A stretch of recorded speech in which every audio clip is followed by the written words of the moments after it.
Yo, and welcome back to the Banter Boys podcast. My name is Sanji. With me is Ryan. How you doing, Ryan?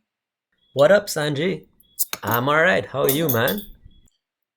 Could be better, a lot of stress right now as the days count down to Euro Fantasy. Been spending countless hours compiling useless data, which is probably not going to get me anywhere in my ranks, but, having the time of my life. Yeah, you're putting in way more effort than I am. On a football basis, I know Trinidad is officially out of the World Cup. That's sad news, but hey, I didn't expect anything otherwise, so... Was it the goalless draw to the Bahamas that did us in? Yeah, it was a must-win game. There you go. That's why all my WhatsApp socials were going off, like my locals. They're like complaining about the national team. I'm like, we're playing tonight? Yeah. Yep. I'm. It's probably a good thing that I ended up missing that game, I feel. Yeah, same here. I was on a call with you, so we missed it. But I think the hype around the new kits got me like so excited. Did you see that? I know. Yeah, they look absolute fire. I don't know. Do you prefer the all red one or the white one? The red, for sure. The red. Really? That red splash on the white looks pretty interesting. Yeah. It's pretty sick. I was so close to ordering a kit, and then they crashed out. So I'm rethinking it now. But I mean, then you're a plastic fan. I feel like you should definitely get the shirt now that I probably still will. Oh, yeah. Well, I mean, at least you were able to witness the one World Cup that we made it to, right? In our lifetime. So Yeah. That was great. Memories to last you a lifetime, I'm sure. For sure. So I heard you did a little analysis on our FPL history or whatever. There's something that you found? Yeah. So I know last pod we were talking about how your captaincy was bad. You took extra hits, so I think you took like 50 hits more than me. You think if you captained well, you would have got an extra 150 points. So if you gave yourself an extra 200 points, you still wouldn't have beaten me. Oh, yeah. I would have been 2 points ahead. So Not just to tell the viewers that you're pretty shit, me. Well, I mean, here's the chance to redeem myself, right? So on today's episode, we're gonna pretty much talk forwards and midfielders across all your platforms, FanTeam Official game, and we'll chat a little bit about draft. But we've been really unprepared. Like, personal life has just kind of taken over the last few days. So let's see what we come up with. You know what? I'm going to insert Ross's voice right here. A reminder of the plugs for the socials to hit us up on Twitter, etc., etc. Yeah, for sure. So you can message us on Twitter and Instagram. Our handles at BantaB. On Discord, in the Draft PL channel, Banter Boys, #6585. On Reddit, /Banta_boys. You can listen to us on Spotify, Apple Podcasts, Google Podcasts, SoundCloud, and YouTube, all under the name of Banter Boys. Before we get started, let's do some shoutouts, yeah? Yeah, sounds good. I'm gonna give shoutouts to Big Man Bakar, FPL Swede, FPL Goat. These Twitter accounts are doing an excellent job right now providing free content for your Euro Fantasy games. Go follow them, go read them, right? Just absorb as much information you can, and you know what? Hit them up, show your love. Send these guys some appreciation. Also, special shout out to the FPL Draft Boys out in Australia, yo. So I listen to these guys like all the time. They played the draft game on the official website. And yeah, great content, useful data. Just most importantly, why I listen to them is the absolute bands, yo. And you know what? I was just listening to them and I almost fell off my chair when I heard the shout out that they gave us, yo. So returning that love. Hope you guys are good out there and, continue to listen to us. And maybe, join us on the Fantrax platform because we got some collab coming up. Definitely. Ryan, I'm sure you want to also drop a shout out, maybe? Yeah, I just want to shout out one of our WhatsApp groups, the Maniacs. So this is a group that Bakar made, I think, about 5 years ago. I finally managed to pull you in last year. Yeah. So it was your first season with the Maniacs. The Maniacs are a bunch of FPL addicts. I mean, the top guy in the Maniacs this year was Chris. We're going to try to pull him in. Oh, wait. Chris, error not found. His rank was 4-4, so like that's a running I know, joke that's right such now. an epic rank. I know, 404th in the world, yo. In a season that was absolute chaos, like everything was going wrong, it's so fitting. Like, what a rank. Alright, yeah, for sure. But yeah, love those guys. Honestly, it's one of the definitely the most crazy fantasy associated groups that I've met. Like every fucking day, there's fantasy football being discussed in that group. It's beautiful, and they're all English fans. So you know what? If England shits the bed, it's gonna just be beautiful chaos in that group. Definitely. All right, so let's get started with some fantasy talk. Why don't you kick us off with the FanTeam game, Brian? Sure, I mean, I haven't spent too much time setting my team as yet, but I still think there's some great budget players to be had out there. Are we going to go group by group? Yeah, I think group by group is the best way. Let's start Group A, Italy.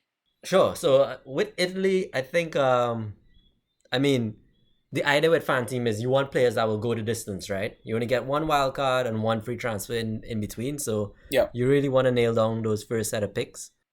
So maybe instead of looking at by groups, maybe we look at it bigger picture because FanTeam gives you fewer options to be flexible then. Sure. So yeah. So then what would be some of the nations that you look at for the forwards and midfielders? Like nations that you think will go far? So I think Italy will do well offensively. They should go far. I like Turkey as a dark horse, but hey, can't necessarily count on that. Yeah. Belgium will definitely go the distance. And I think Lukaku, KDB or Hazard, whoever plays between them, definitely has a shout in there for player of the tournament. Golden boot for Lukaku. Denmark should qualify easily from Group B, you would think. Going over to Group C, of course, Netherlands are the huge favorites there in such an easy group. They should put down some goals in the group stage.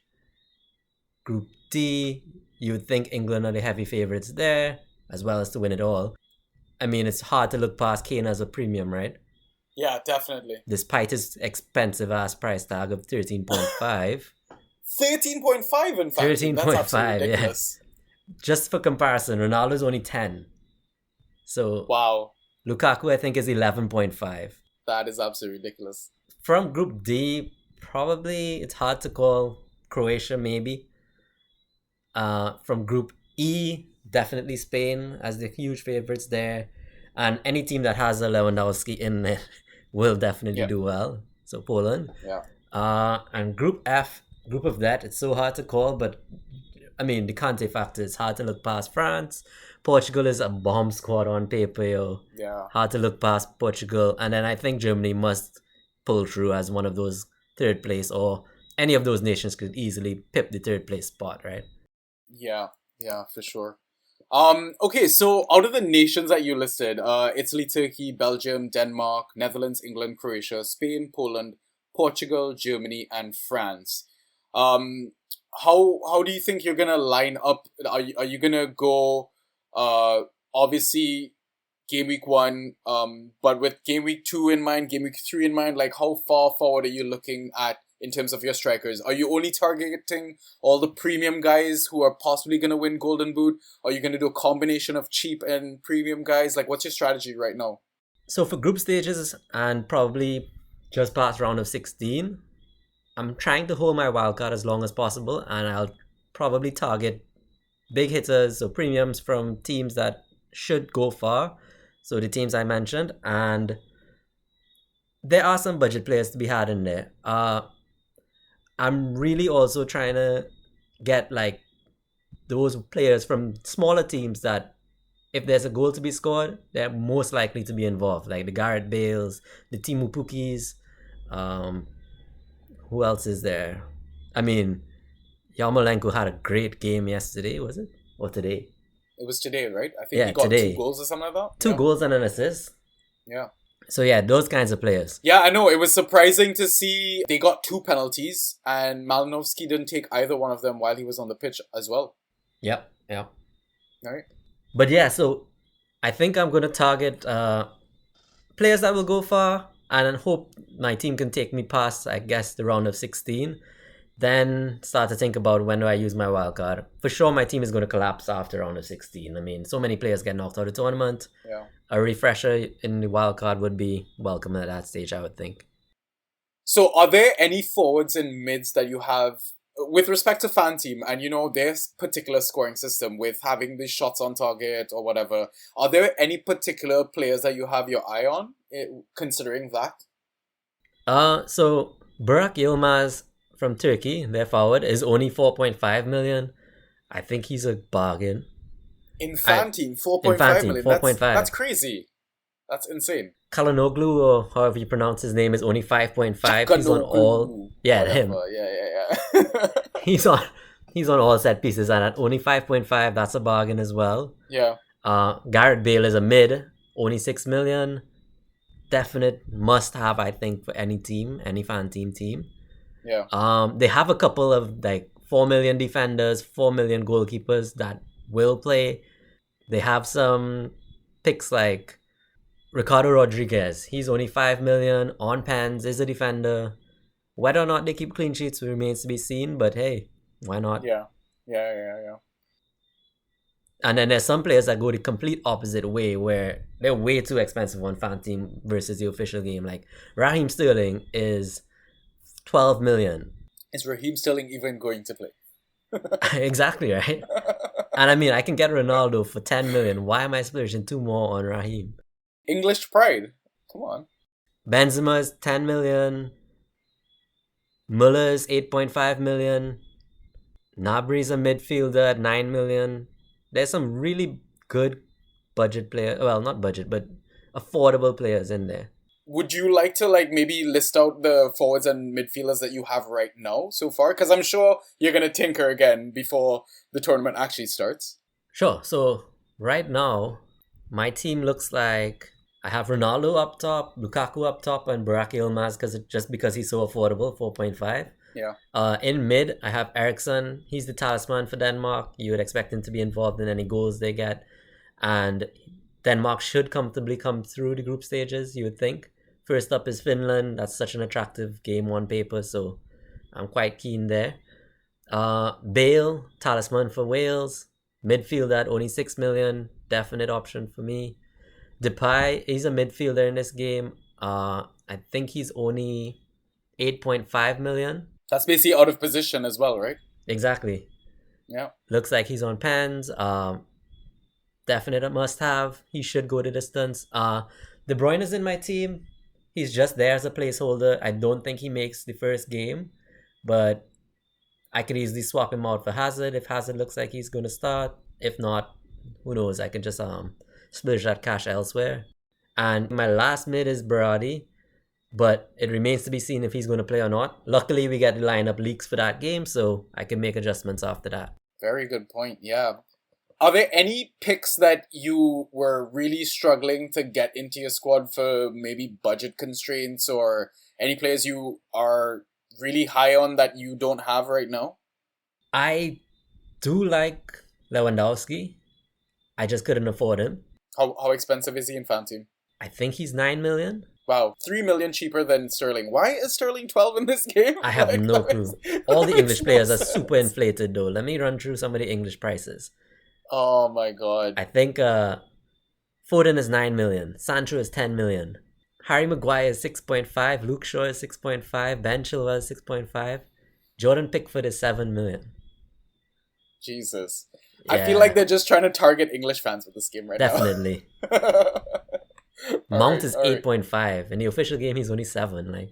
Yeah, that's wild. That's really, really wild. Yeah, some of the prices are very wild between the both games. Some of them don't make sense. Some of the positioning doesn't make sense as well.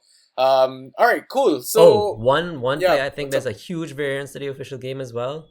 Denaya, or Denaya, however you pronounce his name. Yeah. Denaya is 4.5, I think, in the official game. Yeah, he is. And he is 6 million in this game. Okay, that's in wild. FanTeam, he's 6 million, yeah. Yeah, I'm always curious how they kind of set the prices for the players, whether it's more like they think this player is going to do good or like this player's had a really good season, that's why we've set them value. But after you mentioned that sterling price and I keep going back to it, yeah, I'm not going to consider any of the prices as a reflection of what their output could be from that platform. I'm not sure. I think FanTeam also set their prices a bit later on. So I think the news that Tim Krul might be starting goalkeeper dropped before FanTeam set their prices. Okay. So Krul's price is 6 million, whereas in the official game he's 4.5. Yeah. So yeah, I think I'd ask you. So like other than Lewandowski, what are the other sort of players that you badly would want to add if you could have had like an extra midfield spot or extra forward spot? I want someone from France, but given their tough group, I'm going to ignore them now and hope I can pull them in with my one free transfer at some stage. Yeah. But I definitely think Benzema at 10 million, Mbappe is 13 million. He's too expensive for me, but Benz could hopefully cover him. Griezmann at 10.5, not bad. Yeah, especially in that Hungary fixture, eh? Yep. All right, I think now we can probably jump across to the official game for a bit, yeah? Yeah, for sure.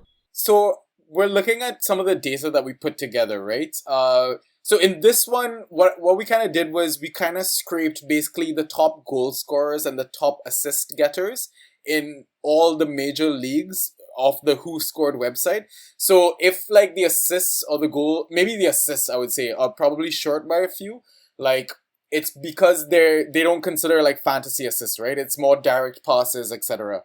So I kind of arranged the table. How we're kind of looking at it right now is, I believe, goal and assist contributions, like the addition of those two, right? I've also thrown in the official game prices for each player and also like their position. And most of them are pretty much just forwards and midfielders, which is perfect, right? Yeah. Looking at this table, does anyone kind of jump out at you or surprise you that they're a lot higher than you thought they would have been? In terms of price? Or in terms of goal combinations? So let's talk about goal combinations first. Sure. Did anyone surprise you or maybe back up what you had punted on? Like, for example, Berghuis from Netherlands. You had definitely tipped him to me. You were quite high on him. And you can see he got, 18 goals and 12 assists last season, right? For Feyenoord. Yeah.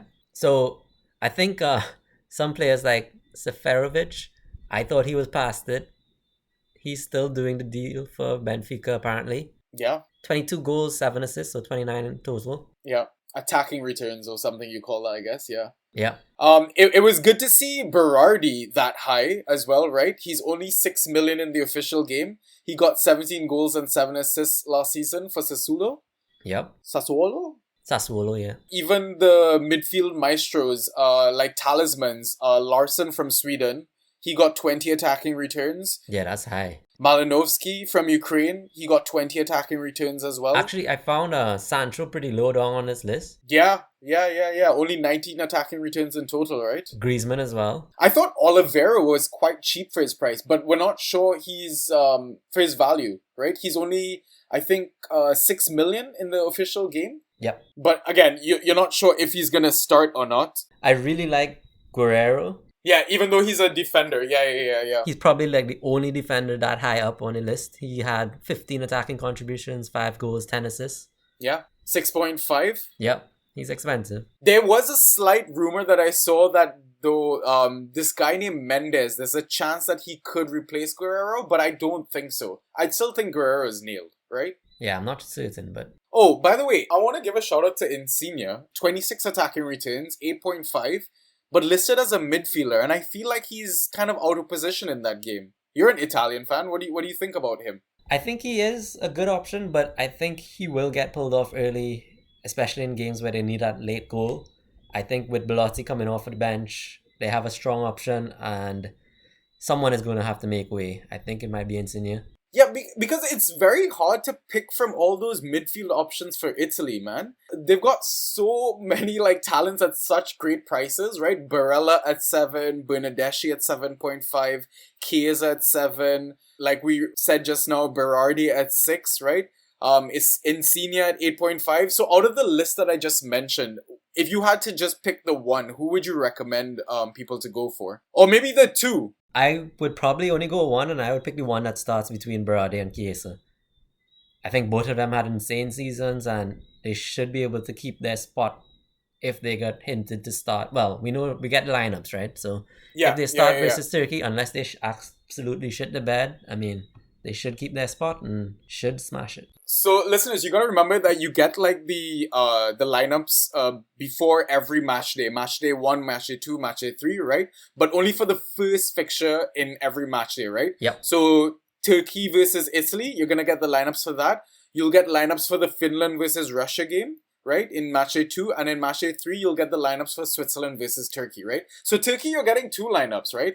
And for a team that we constantly shout as like a dark horse, it might end up paying off. Yeah, true. Good point. Actually, with match day 3, I think you get all, right? You get Turkey, Switzerland, Italy, and Wales because they have to play the game at the same time. Yeah, that's a very good point. Yeah. So you'll get Italian information as well. So, I mean, if you have that strategy where we talked on the previous episode, you want to go limitless in like match day 2. If you set up your squad with match day 1 and match day 3, like keep that in mind, then you might have the Italian lineups perfectly laid out for you, right? You might not have to worry about the Italian squad picks or the Turkey picks that you made from match day 1. Yeah, good point. I'm trying to remember what issues also that I faced when looking up picks from every nation, right? Though, you know what's a really shitty thing about this website? It doesn't allow you to do, what is it, like how it has in the official game, a watch list. A watch list would have been so fucking useful on this website. For real. Right? Because there's so many forwards that I wanted to pick from and maybe tinker around with.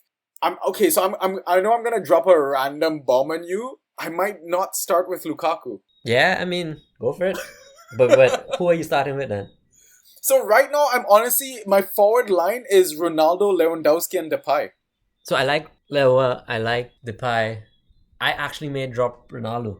I said this last pod, I think the Portugal team is just too stacked, right? Goals could come from anywhere. I mean, he is still the focal point, and he will take all the set pieces, but I think I like Lukaku's involvement in anything Belgium does more than I like Ronaldo's, which is kind of weird. They're similar-ish, but... It's easier to predict the goals coming from Lukaku. Yeah. 100%, I agree with that. But the reason why I think I'm going to start with Ronaldo and then eventually move to Lukaku is because Belgium's attacking unit is not up to speed yet, right? We don't know if KDB is going to start.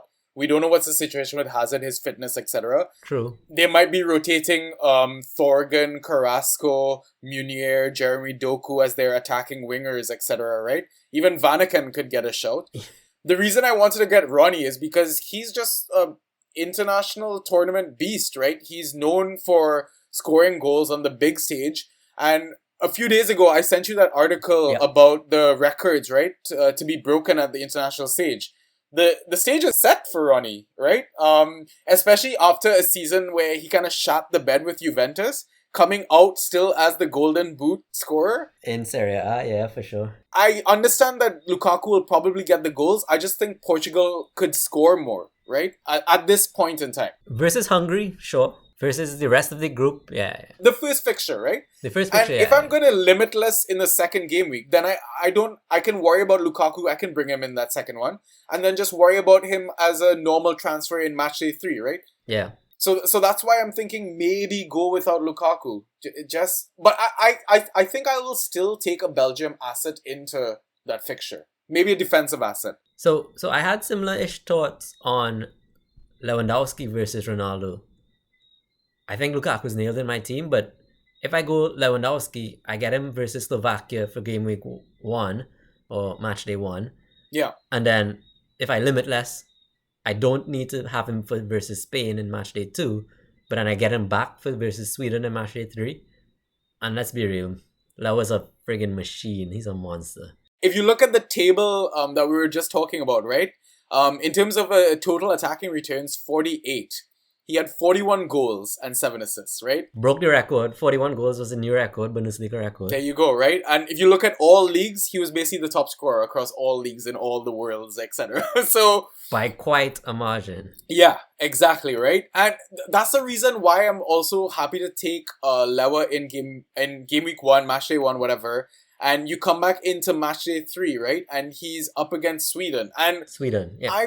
I'm fairly confident Poland can get something against Sweden. Yeah, I think so too. So that's why I'm like, yeah, maybe go without Lukaku. I'm not sure if I'm ready to pick up Harry Kane or any of the English assets, right? Just because given their Maguire situation, I don't know if they're just going to crumble in the game, right? I don't know who's going to return for them. I don't even know who's going to fucking start for them, right? Gareth Southgate has his list. He refuses to send it to us, so we have no fucking clue. So... Yeah, and I think England play who in game week 2? Scotland, right? That's probably the easiest Scotland, game. yeah. So on and that's the game that you said Scotland would win, right? Or you want Scotland to win. I mean, it'll be good. It'll be fantastic. Yeah, and like you were saying before as well, with the French assets, I'm not probably going to avoid that group of death unless it's like a target hungry sort of tactic, right? Yep. That's the only reason why I have Ronaldo from that group at all. And in terms of like, maybe who else is there? What other team is there in terms of striking options?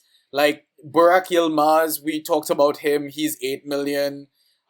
There's Gavranovic or Seferovic, right? Gavranovic is 7.5. Seferovic is what, 8 or something like that? 8.5? 8.5. Yeah. So like there are strikers that are below the Depay bracket, but I don't have a lot of confidence that there are any cheap strikers that are gonna give you consistent returns, right? Like, who's the cheapest striker that you could probably rely on, you think? Gerard Moreno, if he starts, that's a big if, but if he starts, I think he'll do well. I mean, who's his 6.5 million? I think, yeah, 6.5 mil. Who's his competition? Isn't it, Morata. Oh, well, yeah, true. It's Morata. Or what about this guy from Sociedad? Oyarzabal? Oh, Oyarzabal. Yeah. So Oyarzabal is 7.5 million. Yeah, and a lot of people are tipping him to possibly start too. He had 19 returns in total, 11 goals and 8 assists. It's not bad. Right? I think Yarmo is now on my radar after today's performance.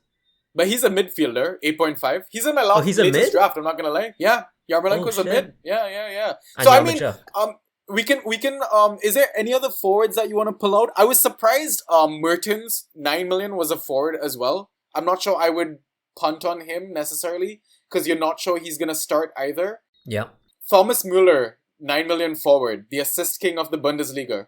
I'm quite up there on Müller. Yeah? If it wasn't a group of that, he'd be in my team for sure. How do you feel about Zuba, 8.5, Russia? So, he had the biggest number of big chances before, right? In qualification, I believe.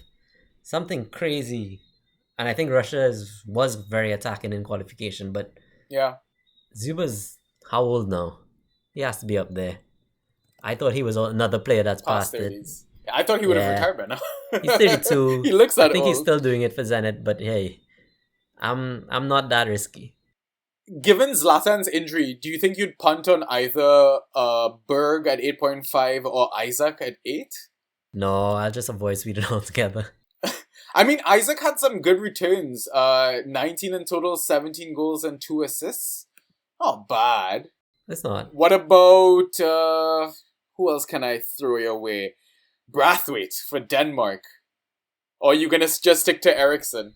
So I thought people were keen on Jonas Wind, thinking he's 6 million, possibly starting. But Brathwaite just scored, right? Yeah. He got a goal the other day. It's probably his spot. I don't know.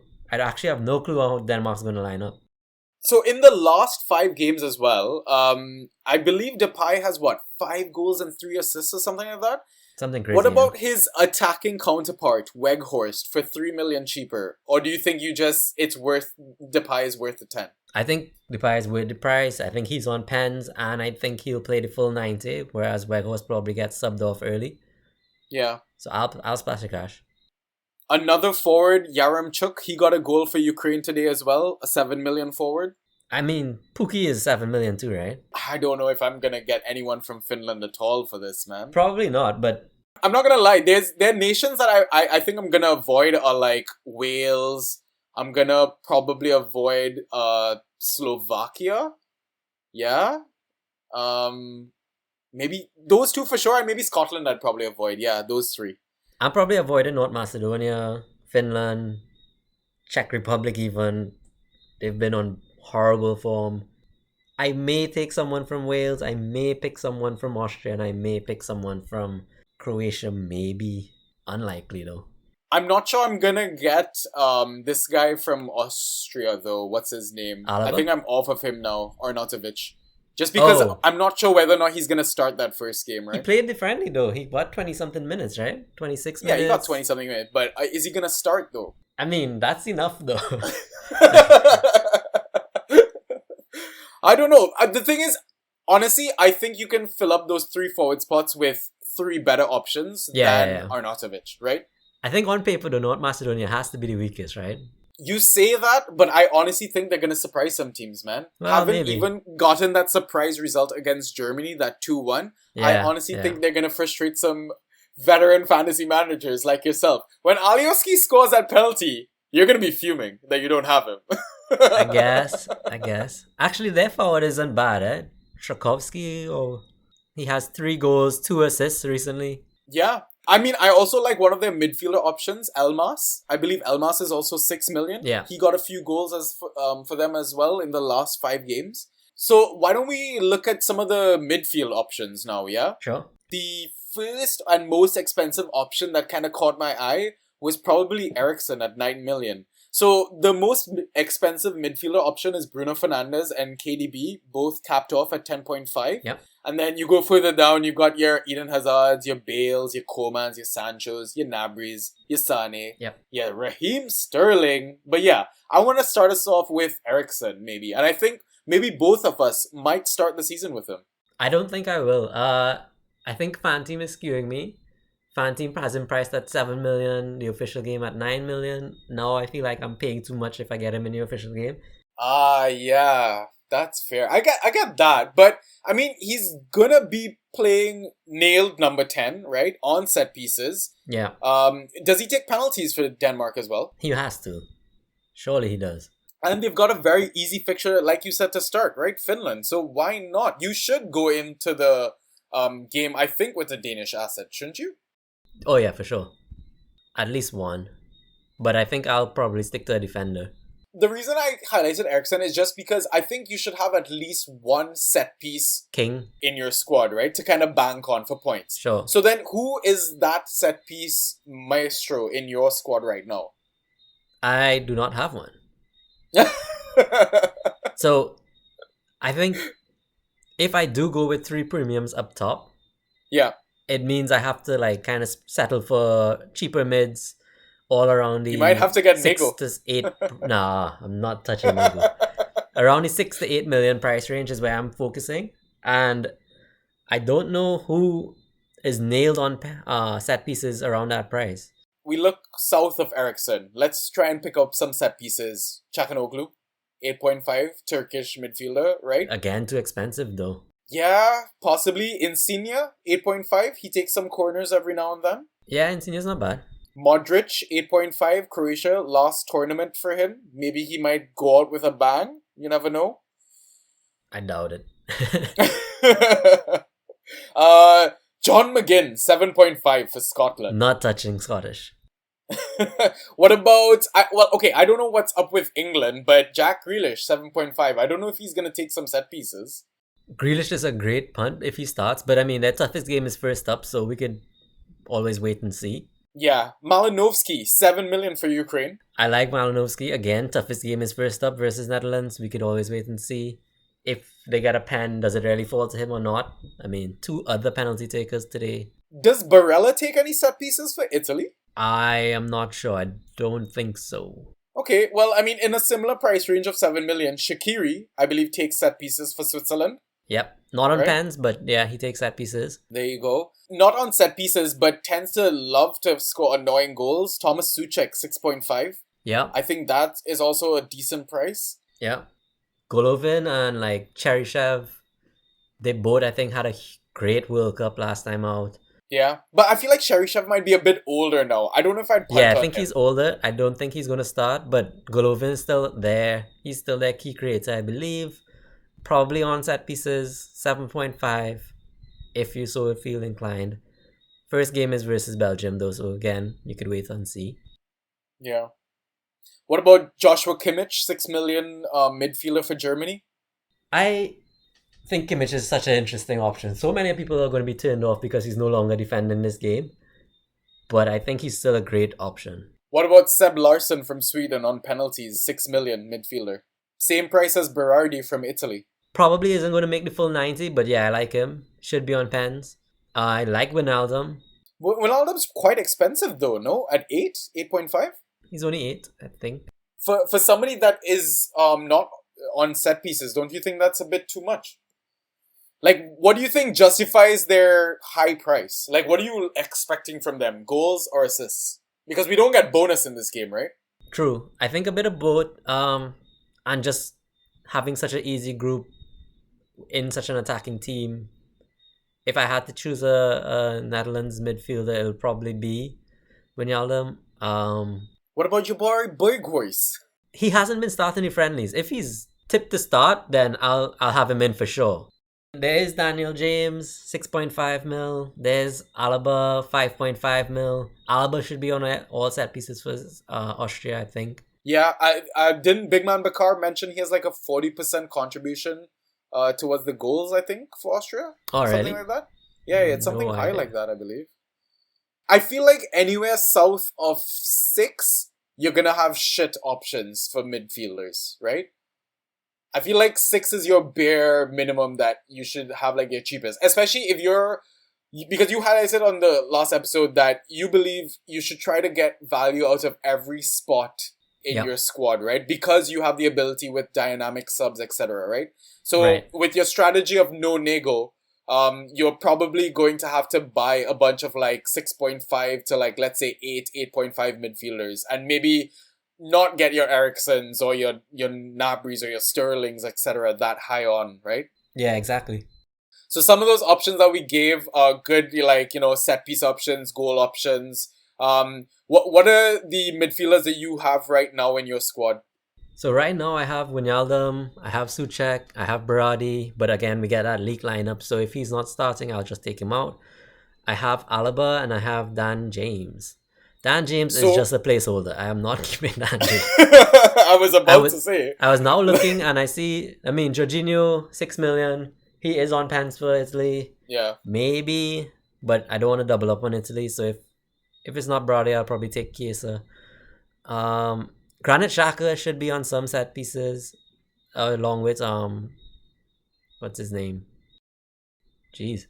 Zuber? Zielinski? Oh, no, that's a different team. What am I saying? Oh, I like Zelensky, but no, but not Zelensky though. Oh gosh, Xhaka. I mean, Switzerland's main man, Shaqiri. Yeah.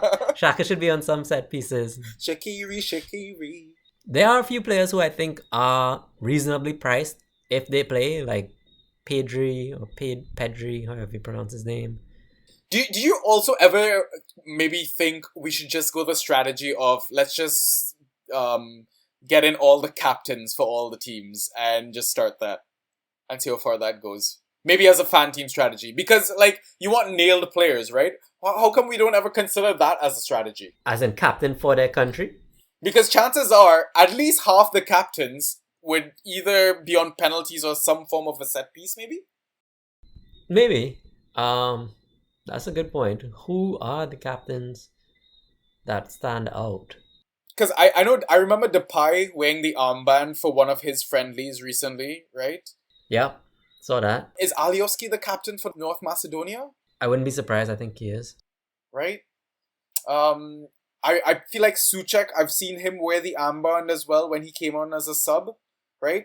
So some of these players, maybe pull up the list of all the captains or vice captains for the national squads and maybe consider them as assets, right? And look at their prices. You could end up getting someone for a steal, right? Yeah, true.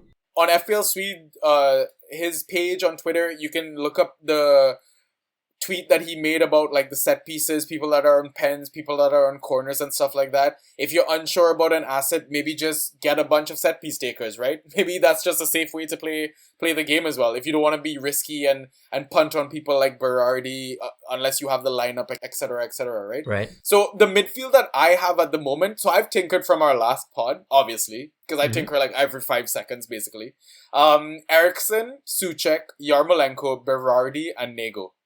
And obviously you don't like that last pick, but that's something that I need to kind of fix up. But the thing is, I know we're gonna cover like defenders and goalkeepers in like the next episode. I was tempted to double up on the North Macedonian defense. That's just insane. No. Walk away. You know why? Hear the madness to the method, okay? Nobody else will. Alioski, 4.5 defender, penalty. Yes, Yep. no one else will. And a playing 4.0 defender. I believe Ristovsky or something like that is his name. I think there are a few in the game, right? There are like 1 or 2.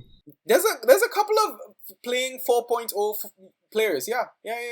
But Ristovsky, I believe he plays as one of the 3 centre backs for North Macedonia. Like you said, it's one of those situations where maybe everyone's going to be captaining the Arnautovic from that game, right? I'm going to captain on a defender from that game. Maybe Alioski gets a clean sheet and a penalty. You never know. True. Not bad. Right? But yeah, so that's the options that we kind of lined up with for our forwards and our mids. I know I'd say we'd take a halftime break, but I mean, we can just kind of keep going into maybe discuss a little bit about the draft game. And again, we were like shit prepared for this. Granted, the next episode it's gonna sound a lot better because again, we're gonna have more information about the teams, and we'll get a better idea of how to kind of create ranks, right? So for the draft game, we are going to be playing it on euro.draftfantasyfootball.co.uk. I believe you can draft a team for free, but in order to score it, it's premium, right? Yeah, you need to have a premium account. Well, every player in the league needs to have a premium account, I think, to keep track of like points scored. I'm not even sure how transfers are going to work once the actual thing kicks off, but hey, we're doing it on there. We're going to take the manual route if we need to. Can you imagine processing waivers on an Excel sheet? I mean, it shouldn't be that bad. Shouldn't be, right? It's such a small tournament, 7 game weeks. We could do this. Definitely. So we're in a 10-man league for this, right? So one player just dropped out. One player just dropped so out. we have to so find down somebody. to 9. Okay. I don't think I'll pull in a replacement because I think 9 is a nice number actually. Yeah, 9 is a nice number. Does this thing have a Joe average that we can play against, maybe? Like a league average? If we were doing head-to-head, yes, but I don't think I have the option with a non-premium account. Fair. You know what? But we can just set that up manually, right? We can just score the league how we want to. We can do both league and head-to-head. Once we have the data values, right? True, we can do both, yeah. Again, we didn't really go in too much into detail onto the website, and I'm pretty sure not a lot of people are going to be drafting, just given the free resources available for the tournament. But a couple of things that jumped out to me immediately was there are players on this platform that aren't even in the tournament. You can draft Anthony Martial, which I was really excited to do. Zlatan's still you on can there. draft Zlatan. There you go, right? As your first pick. Not saying you should go draft Zlatan as your first pick, but yeah. And some of the ratings that jumped out to me immediately, the highest rated defender to start the game is at 71, Sergio Ramos, Trent Alexander-Arnold at 67, Van Dijk at 66. But there's midfielders like Raheem Sterling at 88 that's ranked higher than them. And I'm not gonna lie, I might pick a defender, like a nailed defender versus Raheem Sterling. Like, would you go maybe for Meunier over Sterling? If it came to that point? Yeah? Yeah. I think like a João Cancelo. Yeah, right? Because, so basically what I'm getting at is, so when you start the draft, right? You are basically going to go in your first couple of rounds. You want to try and get your star strikers, your star midfielders. The players that you think are definitely going to get goals, right? Your golden boot fighters, Correct. People that are on penalties, you want to try and draft them in before your defenders, right? But at what point do you maybe consider the round of 16 or the quarterfinal defenders versus the striking options from your Finlands or your Slovakias or your Czech Republics, right? At what point do you get to the draft and you're like, maybe I should stop considering attacking options and go premium defense? Yeah, it's a good question. I think the thought kind of crossed my mind today. I was just thinking, well, we're now down to 9 players, and I was thinking about goalkeepers really. When do I start pulling in a goalkeeper? And there are 24 teams in the tournament. To get 9 goalkeepers, that should be fairly easy. I think I should have no problem drafting a quarterfinal goalkeeper last. So I'm going to kick goalkeeper down to like my last 2 draft picks. Yeah, I'm going to leave it for my last round. Like I say, if I don't have to draft a keeper, I wouldn't. So this game we're playing has one flex position where if you want to throw away your extra goalkeeper, you can. And you can just pick up an extra defender, midfielder, or striker. I tried to take it out of the options, and I actually can't take it out. You have to have at least one flex position, so we're going that route. Okay. Yeah, so I'm definitely only going to go with one goalkeeper. He'll be my last draft pick. Defenders are a bit more tricky because some of them are crucial to their teams. I would pick up a Ricardo Rodriguez. I would pick up a João Cancelo. I would pick up a Benjamin Pavard pretty early on. Ricardo's really just a group stage punt. You're hoping he gets a penalty or so. But you would expect Pavard, Cancelo to go the distance, right? Okay, who are you going to pick between Arnautovic and Denier? I would go Denier. I think Belgium are just going to go further into the tournament than Arnautovic is going to. And yeah. So what about now, like this game doesn't have recovered balls or whatever, balls recovered. What about if you had to pick between Arnautovic and Tielemans, a player that's a defensive midfielder? Yeah, so like a Kante, a Tielemans, that's a lot trickier. I think it depends on how your draft has been going so far. If you got a lot of players that you think will make the knockout stages and go far, you can then pick up Arnie, no risk involved. But if you do only have punts like Ericsson, who probably wasn't go that far but should get you a lot of points early on, Bale, similar type, then you may want to like not double down on too much risk and just go for that safe option who should play the entire tournament. So the Tielemans, the Kantes, the I don't know who else. The Pogbas. I don't know. Yeah, that's it. You could just stop. Okay, so what about in the... I'm trying to think of like multiple drafting scenarios or drafting strategies.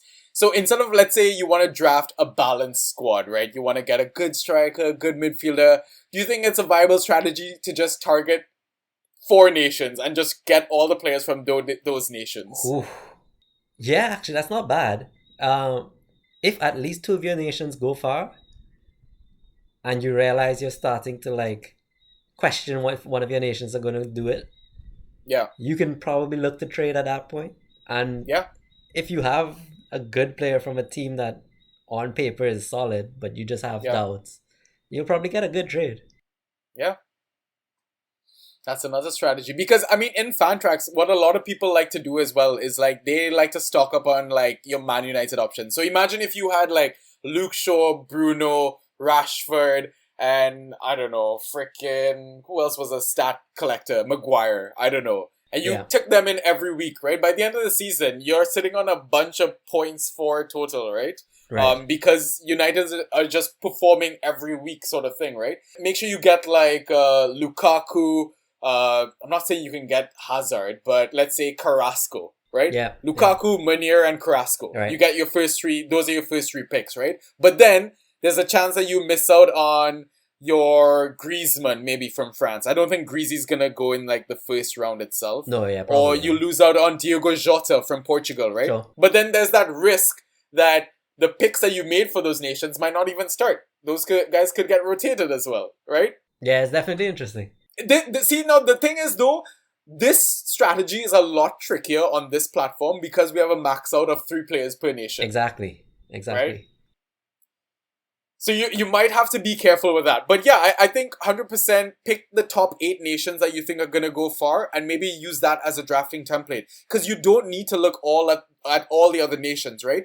And maybe if you finish that list that you have of those first 8 nations, create a second list. like we said, that includes your captains, your set piece takers, or maybe the players that, played the most minutes, right? Right. Over the last few. So, I mean, we've got like a database that we kind of manually created of the last 5 fixtures of all the nations that are in the Euros. So we've kind of got an idea of, how the squads are kind of gonna shape up, I guess, for the Euros, right? Yep. So, I mean, I don't know, we could maybe I could generate a draft rank sheet or something like that.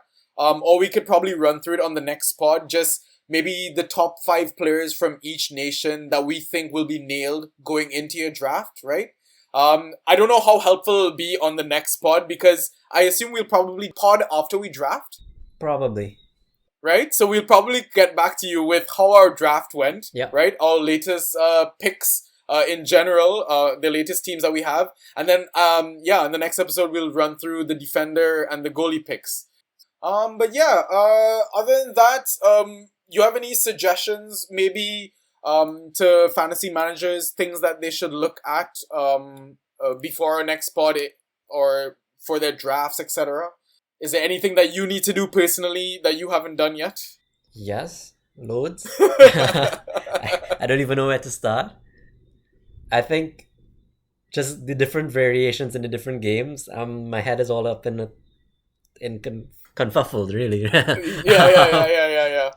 I think my focus has been the main Euro game, and I haven't even thought about draft. I haven't even really thought about FanTeam.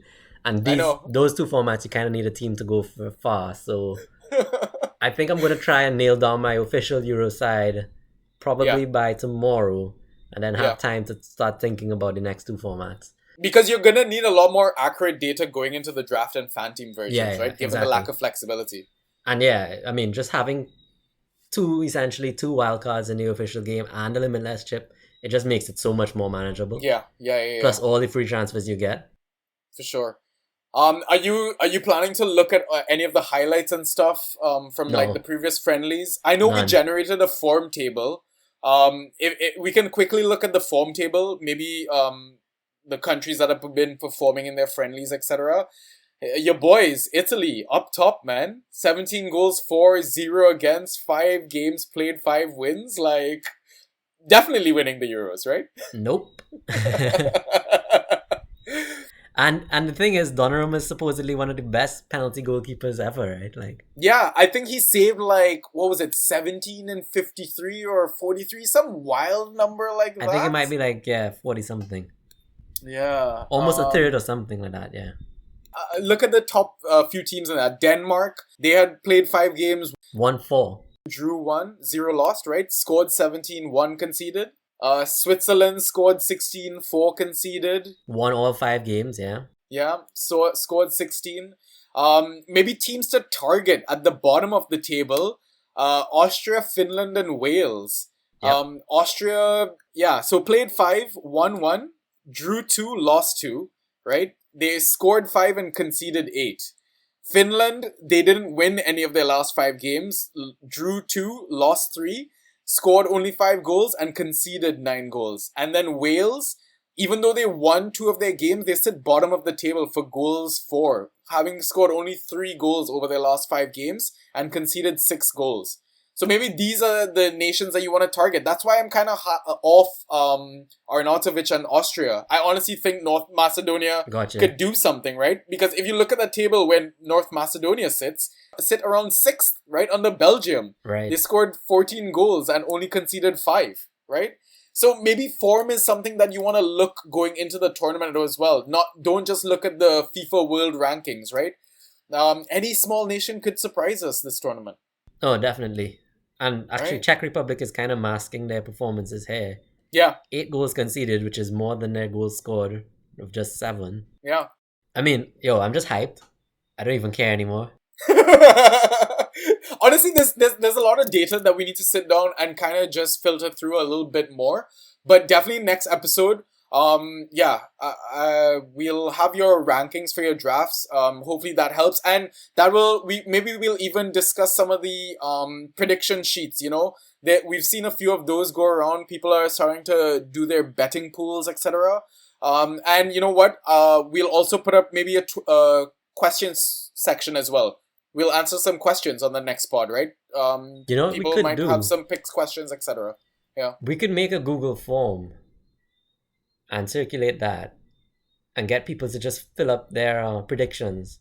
Yeah, we could do that in the Maniacs. Not just Maniacs, like general. you could tweet that and get like all viewers to just like fill out this Google And then form. take the average. Pretty much, yeah, something like. Yeah, we could do that. Yeah, we could do that then. Like Okay, I'm sure, assuming sure. there would be like one combination of Final Four that shows up a lot. Yeah. And then take that. Yeah. So remember that option that I showed you as well. So one of my future Fantrax leagues. So the vote ended up being we had to pick between two options for our draft number in the draft order or whatever, kind of yada yada. So it was either going to be randomly assigned 1 week before the season starts, or you have to guess the total number of goals scored at the Euro competition. Right. And then how close you are to that guess, you get your draft number or whatever. So I haven't suggested my pick or option, but I remember I sent you a website with the trends over all the tournaments, Euro tournaments. And I believe over the last maybe 4 or 5, they've averaged at least 2.4 to 2.5 goals per game. And I believe there are 51 fixtures in this tournament, right? Yep. I think I'm going to fall somewhere between 120 to 130, right? Goals for the tournament. I believe there were 108 goals scored in the last Euros. I feel like it might be just a bit higher, so I'm gonna go maybe 116 as my submission, and hopefully that gets me the first draft pick for next season's IGL League. Yeah, so shout out to Draft Genie. Go follow him for all your draft and Fantrax needs. Nice. But yeah, I think we've rambled long enough with enough for useless sure. information. We have things to go do with our lives. So yeah, on that note, Ryan, I'll see you on the next episode, mate. Peace. All right.